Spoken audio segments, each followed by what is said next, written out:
The silence in our home had become a physical entity, a third resident that took up all the oxygen in every room. For the last year, it had draped itself over the furniture and seeped into the walls, a heavy, suffocating presence that was a far cry from the comfortable quiet of our early years. My husband, Jason, a man who could sell sand in a desert, had tried to rebrand it. "It's what happens when people are truly in sync, Paige," he'd said, his smile not quite reaching his eyes. "We don't need to fill the air with noise." But I knew better. It wasn't the quiet of comfort. It was the hollow echo of 1,000 unasked questions and a million unspoken resentments. That's why my heart performed a painful, hopeful lurch when he walked through the door on a Tuesday afternoon, a thick leather leash clutched in his hand. On the other end of that leash was a magnificent golden retriever, his coat the color of spun honey, his amber eyes filled with a soulful, cautious intelligence. His plumed tail gave a single, tentative sweep against the oak doorframe. He was beautiful, a living, breathing antidote to the sterile quiet. I sank to my knees without a second thought, and he moved toward me, not with the boisterous energy of a puppy, but with the measured grace of an old soul. He pressed his heavy, velvety head into my offered hands, releasing a long, soft sigh that seemed to say, "At last." In that moment, a dam of unshed tears I hadn't even known I was holding back threatened to break. The silence was finally broken, not by forced conversation, but by the gentle, rhythmic thump, thump, thump of a tail against the polished hardwood floor. For the first time in what felt like a lifetime, the house felt like a home. "His name is Jack," Jason announced, beaming from the doorway with that polished, high-wattage smile he used to close deals and win arguments. "The Evergreen Shelter said he's the perfect dog. Calm, gentle, a true gentleman. They said he'd be good for you, Paige." I thought he'd be good for us. The phrase "for us" was a fragile, hopeful bridge tossed across the vast, silent chasm that had opened between us. I wanted so desperately to believe it, to walk across that bridge back to him. I wanted this dog to be the unspoken promise of a new beginning, a reason to try again. I looked from Jason's immaculate Italian leather shoes up to Jack's trusting, guileless face. "He's perfect," I managed to whisper, my voice thick with a desperate, burgeoning hope. I wrapped my arms around the dog's solid, furry neck, burying my face in his clean, warm fur. He didn't flinch or pull away. He simply leaned into me, a steady, comforting weight against my own emotional fragility. Jason watched the scene, his expression unreadable for a fleeting second before the charming smile clicked back into place, as if by default. "I knew you'd love him," he said, placing a large bag of premium dog food on the granite countertop. "He's our fresh start." Later that evening, cocooned in the unfamiliar warmth of renewed hope, I called my best friend, Heather. Her shriek of genuine delight was so loud, I had to pull the phone away from my ear. "A dog! Oh, Paige, that is the most wonderful news. Jason is just the sweetest, most thoughtful man for thinking of you like that. See? I told you he still adores you." Heather had been my rock for 15 years, the one person who listened patiently as I navigated the fog of my failing marriage. She always took Jason's side, but she did it so gently, so supportively, that it felt like wisdom. "He's just under immense pressure at work," she would say, her voice a soothing balm. "Men retreat when they're stressed, sweetie. It's not about you. You just have to give him his space and trust that he'll come back." Her unwavering faith in him was a comfort, a lifeline I clung to in the turbulent waters of my own confusion. After we hung up, I sat on the floor, watching Jack sleep at my feet, a golden guardian bathed in the soft glow of the living room lamp. For the first time in a very long time, I felt a flicker of genuine peace, a quiet belief that maybe Heather was right. Maybe, just maybe, things were finally going to be okay. The first week with Jack was a blissful, sun-drenched dream. He was my constant, silent companion, a furry shadow who padded softly behind me, from the kitchen to the garden, resting his heavy chin on my knee while I tried to lose myself in a novel. He was impeccably behaved, a gentle giant who seemed preternaturally attuned to my moods, offering a nudge of his wet nose whenever my thoughts grew too dark. He was, in every conceivable way, the perfect dog. Except for one glaring, terrifying exception. He despised my husband. The change was as sudden and dramatic as a light switch being flipped. It began subtly, almost imperceptibly. Whenever Jason entered a room, Jack's placid, relaxed state would evaporate. The soft, rhythmic thump of his tail would cease instantly. His entire body would go rigid, a statue of sudden, silent, and intense alertness. At first, Jason found it amusing, laughing it off with a casual air. "He's a mama's boy, isn't he?" He'd chuckle, reaching down to give Jack a friendly pat on the head. But Jack would flinch back, as if touched by a hot poker, a low, almost inaudible rumble vibrating deep in his chest. Jason's hand would freeze midair, his easy smile faltering for a fraction of a second. The simmering tension boiled over on Saturday morning. Jason came downstairs, whistling a cheerful, off-key tune, and headed straight for the coffee pot, his back to us. Jack, who had been dozing peacefully by my feet, shot up as if jolted by an electric current. This time, the growl wasn't a subtle rumble. It was a clear, sharp, and guttural warning. A menacing sound that was utterly chilling coming from such a typically gentle animal. The fur along his spine stood up in a stiff, angry ridge, making him look larger and far more threatening. "Jack, no!" I commanded, my voice sharp with shock and disbelief. The dog didn't even glance at me. His amber eyes were locked on Jason, narrowed into slits of pure, undiluted animosity. In a move that sent a spike of ice through my veins, he lifted his lip to bare his teeth, a flash of white against his black gums. Jason spun around, his own face a mask of fear that quickly hardened into fury. "What the hell is wrong with this dog?" he snapped, his voice tight and laced with accusation. He took a deliberate step back from the animal. "Did you do something to him? Are you secretly training him to hate me, Paige?" The question, so absurd and ugly, hung in the air between us, poisoning the morning light. My heart constricted painfully. "Of course not! Jason, why would you even think that?" I cried, my voice trembling with the injustice of it. "He must have been abused by a man before.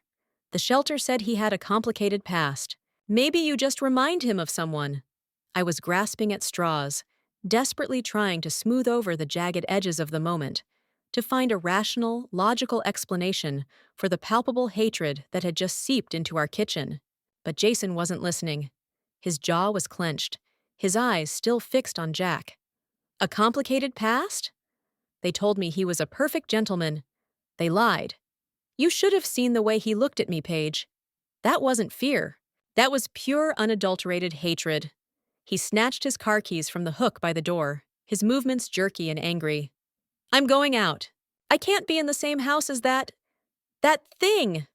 The front door slammed shut with a deafening crack, leaving me in a ringing silence, broken only by Jack's heavy, panting breaths. The moment Jason was gone, Jack's entire demeanor changed. He relaxed instantly, the ridge of fur subsiding, and trotted back over to me. He nudged my hand with his wet nose, his soft eyes looking up at me as if to say, "The danger has passed." I stroked his head, my hand shaking, my mind racing. This wasn't a simple case of past trauma. The dog wasn't afraid of my husband. He was aggressive. It was a targeted, personal, and deeply unsettling hostility, and the sheer intensity of it terrified me. The unseen enemy Jack was reacting to wasn't a ghost from his past. It was the man I had married. The hostility did not wane. It became the new, toxic normal. Jack established a perimeter around Jason, refusing to be in the same room with him. If Jason was in the living room watching television, Jack would post himself in the hallway like a furry, growling sentinel, a low rumble his constant refrain. Mealtimes became an excruciating exercise in tension, a minefield of strained silences punctuated by snarled warnings from under the table whenever Jason so much as shifted his feet. In response, Jason's late nights at the office became more frequent, and the few hours he was home were spent walking on eggshells, a grim, angry expression permanently etched on his face. The beautiful dog that was meant to be our fresh start had become a four-legged wedge, driving the final splinters into the fractured foundation of our marriage. A knot of pure dread took up permanent residence in my stomach. This wasn't a behavioral quirk. This was something else, something I couldn't understand. Finally, after a particularly awful evening where Jack refused to let Jason walk up the stairs, I couldn't bear the oppressive atmosphere a moment longer. My hands shaking, I found the adoption paperwork in the kitchen drawer and dialed the number for the Evergreen shelter. I just wanted an answer, a solution, a magic wand to fix what was so horribly broken. A kind, patient-sounding woman named Sarah answered the phone. I poured out the whole story, my voice pleading as I explained how Jack was a perfect angel with me, a model canine citizen, but reacted to my husband with a sudden and terrifying aggression. It's just so bizarre, I explained, trying to keep my voice from cracking. He's not scared of him, Sarah. He's angry. Viscerally angry. We've tried everything. Is there anything at all in his file? Was he abused by a man who looked like my husband? Anything you can tell me would help. I could hear the soft, rhythmic clacking of a keyboard as she looked up his information. Let me see here, Jack. Yes, here he is. A beautiful boy. The intake notes here are highly unusual. She paused, and the silence on the line stretched, amplifying the frantic beating of my own heart. Unusual how? I prompted, a cold sense of foreboding washing over me. Well, ma'am, she began slowly, her voice taking on a more careful tone. Jack didn't have a rough past in the way we usually see. He wasn't neglected or abused. He came to us from a very prominent local estate, from a wealthy owner, a Mrs. Carrington. She passed away a few months ago. From all accounts, she absolutely adored Jack. He was her entire world. This was the opposite of what I expected. So, why the aggression towards my husband? I asked, feeling more confused than ever. Sarah cleared her throat, and her voice dropped, becoming more confidential. This is a bit delicate, and it's not something we usually share, but given the circumstances, Mrs. Carrington's husband was engaged in a long-term affair. She discovered it shortly before she passed.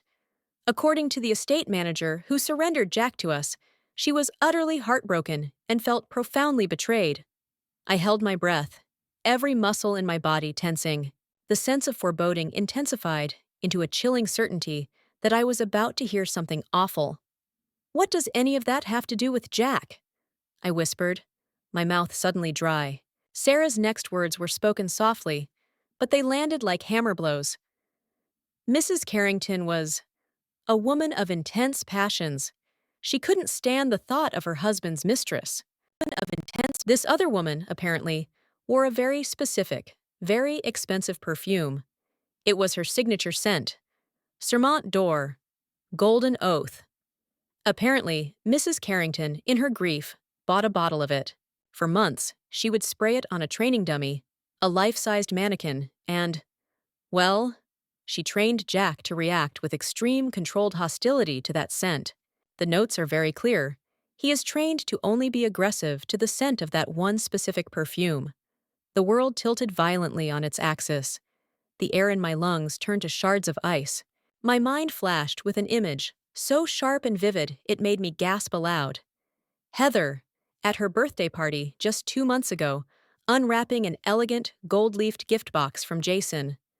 Her delighted, breathless cry, "Oh, Jason! Serment d'Or! My absolute favorite! How on earth did you ever know?" Sarah was still talking, her voice a distant, meaningless buzz in my ear. All I could hear was the frantic, panicked drumming of my own heart against my ribs, and in that moment, my blood turned to ice. I hung up the phone, but my body refused to obey my brain's command to move. I remained frozen at the kitchen table, the receiver still clutched in my white-knuckled hand. The oppressive silence of the house pressing down on me with a new and terrifying weight. Serment d'Or. The name echoed in the cavern of my mind. A beautiful, lyrical death knell for the life I had so foolishly believed was mine. It wasn't just Heather's favorite perfume. It was an integral part of her, a signature that announced her presence before she even entered a room. A cloud of the complex, musky scent followed her everywhere. It clung to her cashmere scarves, to the lapels of her coat, to the plush upholstery of her Lexus. It was the scent I associated with 1,000 shared coffees, 100 late-night phone calls dissecting our lives, and dozens of tearful sisterly hugs. It was, I now realized with sickening clarity, the scent of my best friend. And now, it was the scent of a profound and staggering betrayal. The disparate, confusing pieces of the last year began to slam into place with the force of a physical blow, forming a mosaic of treachery that was breathtaking in its cruelty. Jason, coming home from those late nights at the office, carrying the faint, cloying sweetness of a perfume that wasn't mine. I had once teased him about it, and he'd laughed it off with practiced ease, saying he must have stood too close to a colleague in a crowded elevator. Heather, suddenly flush with cash, flaunting designer handbags and weekend spa trips she claimed were funded by savvy investments and incredible outlet mall finds. And her constant, unwavering defense of Jason, her gentle insistence that he was a good man who was simply misunderstood. She hadn't been my confidant. She had been his co-conspirator. She wasn't giving me advice. She was running damage control, managing her affair from the inside, ensuring that I remained the clueless, compliant, and trusting wife. A wave of violent nausea roiled in my stomach. How long? How long had they been looking at me, sharing secret smiles, laughing at my naivete? The dog, this beautiful, broken-hearted animal, hadn't been a gift from my husband. He had been a messenger, sent to me by a universe that had finally decided I had been blind for long enough. He wasn't a wedge driving us apart. He was a mirror, reflecting the ugly, twisted truth that had been lurking in the shadows of my marriage all along. Mrs. Carrington, a woman I would never know, had, in her righteous grief and rage, forged a weapon. Never know, a furry, four-legged truth-teller. And fate, in its infinite and cruel wisdom, had delivered him directly to my door. The betrayal was so absolute, so complete, that it felt as if it had hollowed me out, scooping out my heart and soul and leaving nothing but a fragile, brittle shell. My husband and my best friend, the two people I had loved and trusted most in the world. My shock slowly began to curdle, crystallizing into a cold, hard, and unfamiliar rage. They thought I was weak. They thought I was a fool who could be placated with a puppy while they built their secret life on the ruins of mine. They had profoundly underestimated me. I looked down at Jack, who had padded over and was watching me with an intelligent, knowing gaze, as if he understood everything. He rested his heavy head on my lap, a comforting, solid weight in my disintegrating world. He had been trained to recognize a single scent, the scent of a homewrecker, and that scent was woven into the very fabric of every memory I had of my best friend. I would not cry. I would not scream. I would be methodical. I needed proof, not for myself, but for the world they had built their lies in. I needed irrefutable evidence that would leave them with nowhere to run and nowhere to hide. A plan began to form in the icy stillness of my heart. A plan as cold, as sharp, and as unforgiving as a shard of glass. The next 48 hours were an Oscar-worthy performance of masterful deception. I slipped into the role of the devoted, slightly dim-witted wife, with a chilling ease I didn't know I possessed. I greeted Jason with a placid, untroubled smile when he came home from work. I prepared his favorite meal, roast chicken with rosemary potatoes, moving about the kitchen with a calm, domestic grace that was a complete fabrication. I spoke of Jack's aggression as a troubling training issue we would simply have to work on with patience and consistency. Jason, arrogant and self-absorbed, fell for the performance completely. He interpreted my newfound calm as acceptance, my quiet as a welcome return to the comfortable silence he so cherished. He was living in a house with his judge and his jury, and he had no idea the trial had already begun. My plan was simple and, in its own way, exquisitely brutal. I needed to get Heather into the house.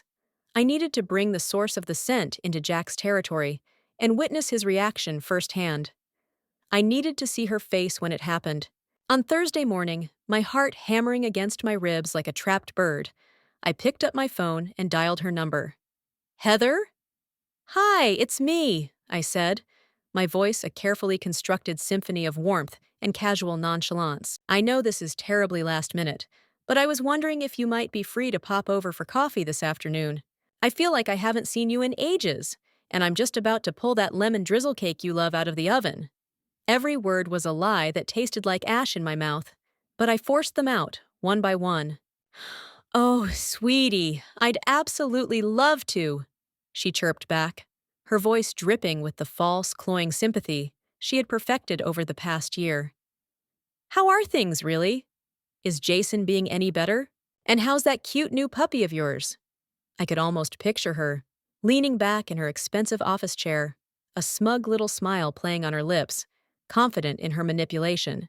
"Things are getting there," I said, injecting a hint of weary resignation into my tone.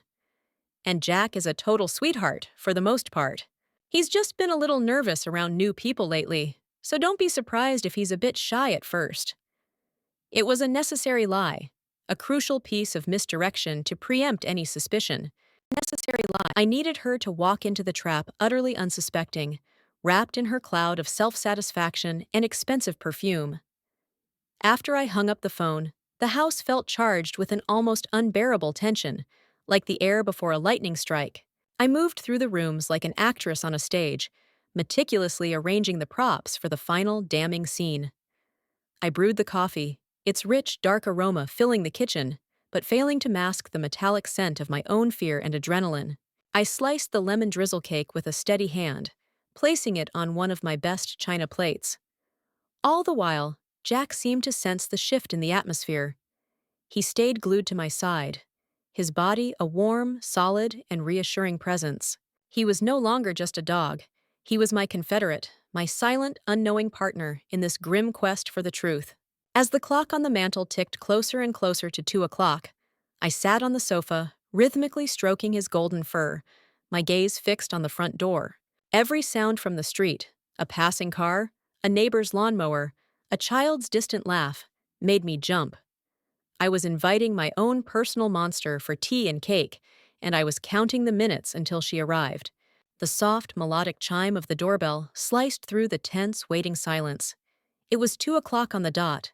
I took a final, steadying breath, stood up, and smoothed down the front of my shirt, a performer taking her place on stage for the opening act.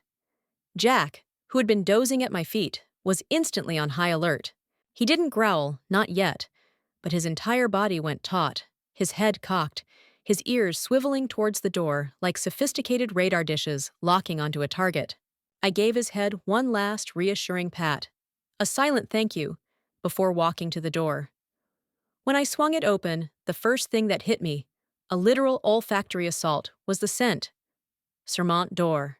It was overwhelming, a cloying, suffocating cloud of musk, jasmine, and lies. Heather stood on the porch, beaming, a vision of casual chic in a cream-colored cashmere sweater and perfectly tailored jeans. "Paige! It smells absolutely divine in here. Is that your famous lemon drizzle?" "The one and only," I said, forcing a smile that felt brittle, like it might crack my face in two. "Come on in. You're letting the cold air in." She stepped confidently across the threshold, and in that instant, the trap was sprung. Jack didn't just growl or bark. He exploded. It was a terrifying, visceral eruption of controlled fury that seemed to come from the very depths of his being. He launched himself forward, not to make contact, but to create an impassable barrier. His snarling was a wild, savage, and continuous sound that reverberated through the house, his teeth bared in a fearsome, threatening display. He planted his 4 feet firmly on the hardwood floor, his body a quivering, muscular wall of golden fur and righteous indignation, positioned directly between me and the woman who had shattered my life. Heather screamed, a high-pitched, terrified sound. She stumbled backward, pressing herself hard against the wall of the entryway, her face a canvas of stark white shock and terror. "My God, Paige! What is wrong with him?" she shrieked, her wide, panicked eyes darting between me and the snarling dog. "Get him away! He's going to attack me!" I rushed forward, grabbing Jack's collar, playing the part of the horrified and incompetent dog owner to perfection. "Jack, no!" "Down, bad dog, down!" I yelled, my voice ringing with a believable manufactured panic. The dog, a brilliant actor in his own right, continued to snarl and lunge at the air in her direction. his entire being focused on the hatred for the scent that now filled my home. His I am so sorry, Heather, I cried, putting on a show of struggling to pull the powerful, uncontrollable dog back towards the kitchen. I have no idea what's gotten into him. He's never, ever done this before. I think you should go. I'm so sorry. I don't want you to get hurt. She didn't need to be told twice. She practically scrambled out the front door, her designer purse clutched to her chest like a shield, casting one last terrified look over her shoulder at the snarling beast in the hallway. "Call me later!" she yelled, her voice trembling as she fumbled with her car keys and hurried down the walk. I slammed the door shut, the sound echoing with finality, and leaned my forehead against the cool wood, my legs threatening to give out beneath me. The very moment the door was closed and latched, Jack stopped. The snarling ceased. The bared teeth vanished. The hackles on his back lay flat. He looked up at me, panting lightly from his performance, and gave my hand a gentle, reassuring lick. The air was still thick with her perfume, a ghostly, damning presence. But now I had it. The confirmation was absolute, witnessed with my own eyes. The test was over. My rage was no longer a hot, confusing mess. It was a cold, pure, and diamond-hard certainty. And now, I knew exactly what I was going to do. Our 10th wedding anniversary party was entirely Jason's idea, and he had been relentless in its planning. It was to be a grand public spectacle, a lavish performance designed to prove to our entire social circle, and perhaps most importantly to himself, that we were the epitome of the perfect, enduring couple. He spared no expense, renting the magnificent grand ballroom at the Briargate Manor, a historic estate with sprawling gardens and crystal chandeliers. He hired the city's most sought-after caterers, a string quartet, and invited everyone, our families, his business partners, my colleagues, and the wide circle of mutual friends we had cultivated over a decade. Heather was there, of course, circulating with the grace and confidence of a guest of honor. She had called me twice, her voice overflowing with concern, to apologize for the terrifying dog incident, which we both tacitly agreed to pretend was a bizarre, one-off event. Tonight, she and Jason moved through the glittering crowd like a king and queen holding court, sharing inside jokes and touching each other's arms with an easy, unthinking intimacy that now made my stomach churn. They were so confident, so blissfully secure in their web of deception.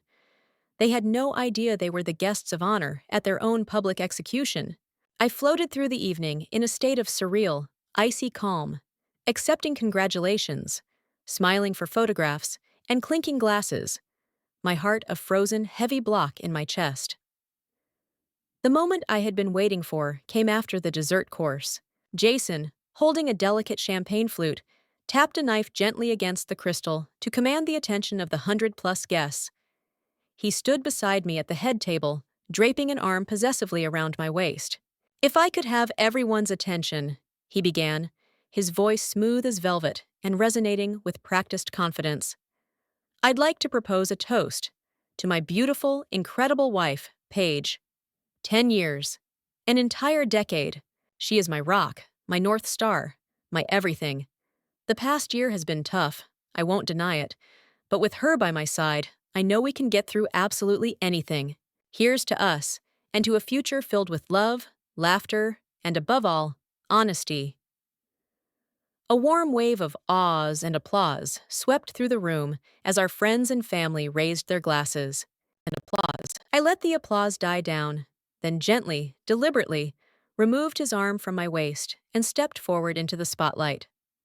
I raised my own glass. "I'd also like to make a toast," I said. My voice was clear and steady, devoid of emotion, and it cut through the pleasant, celebratory chatter like a razor. A hush of curiosity fell over the elegant ballroom.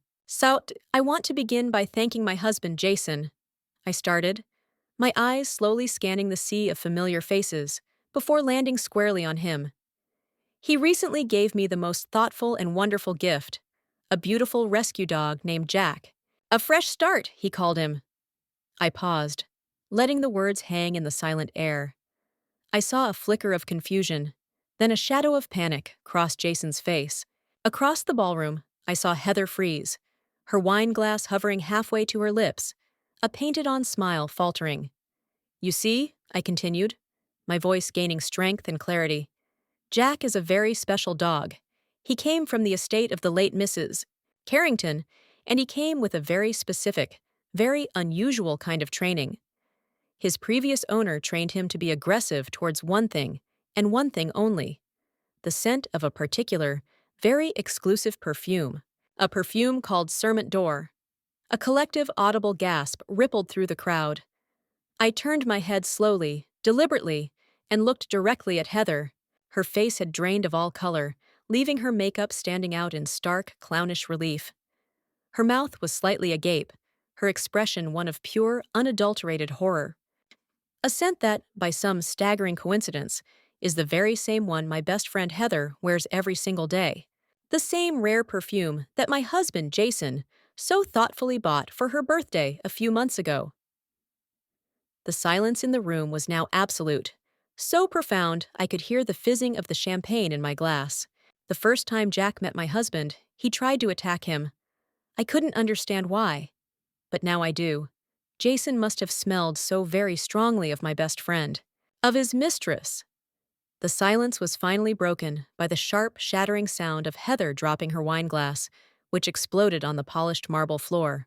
I looked back at my husband, whose handsome face was now a pasty, ashen mask of guilt and terror. "So I'd like to toast," I said, raising my glass high, my voice ringing with cold, hard, and final triumph. "To the truth, and to my new, very honest, and incredibly loyal best friend, Jack." The fallout was immediate, catastrophic, and deliciously public. The elegant party dissolved into a maelstrom of frantic whispers, shocked gasps, and horrified departures. My parents, their faces etched with a mixture of incandescent fury at Jason and profound concern for me, immediately whisked me away. Jason's parents simply stared at him, their expressions of open-mouthed disgust and shame speaking volumes. Heather fled, a pariah in a cloud of her own incriminating perfume, her choked sobs trailing behind her as she pushed through the stunned crowd. Jason was left standing utterly alone in the center of the grand ballroom, a king deposed in his own court, surrounded by the wreckage of the perfect life he had so proudly displayed. I never spoke a word to either of them again. The divorce was swift, brutal, and uncontested. He gave me everything I asked for: the house, a generous settlement, his entire 401k, not out of a sudden surge of conscience, but out of a desperate, pathetic attempt to purchase my silence. He still didn't get it. I didn't want his money, I just wanted my life back. 6 months have passed. The silence in my home now is an entirely different species. It's no longer the suffocating, toxic blanket of things left unsaid. It's the clean, serene, and welcome sound of peace. I sold the house, that beautiful, sprawling monument to a decade of lies, and used the proceeds to buy a bright, airy apartment in a quieter part of the city, one with a small terrace garden that gets the morning sun. It's smaller, but every inch of it is mine. The ghosts of my past do not live here. My days are finally my own again.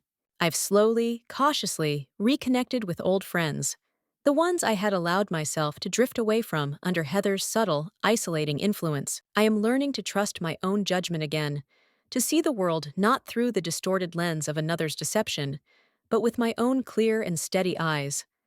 My most faithful companion, my constant shadow, is Jack. He is my guardian, my confidant, my furry, four-legged hero. He lies at my feet now as I write this, his heavy head resting on his paws, his soft, rhythmic snores, a comforting counterpoint to the quiet hum of the city outside my window. He is a living, breathing reminder that sometimes the most painful and necessary truths are brought to us by the most unlikely of messengers. He was a gift, not from Jason, but from a woman I never met, a stranger whose profound heartbreak reached across time and space to save me from my own. Mrs. Carrington trained him to recognize the scent of betrayal, but in doing so, she gave me the scent of freedom. This morning, as the sun streamed through my new windows, I sat on the floor, wrapped my arms around his warm, solid neck, and buried my face in his golden fur. The silence was filled with nothing but the steady, reassuring beat of his heart against my cheek, and the overwhelming, beautiful, and honest sound of my own quiet, hard won happiness.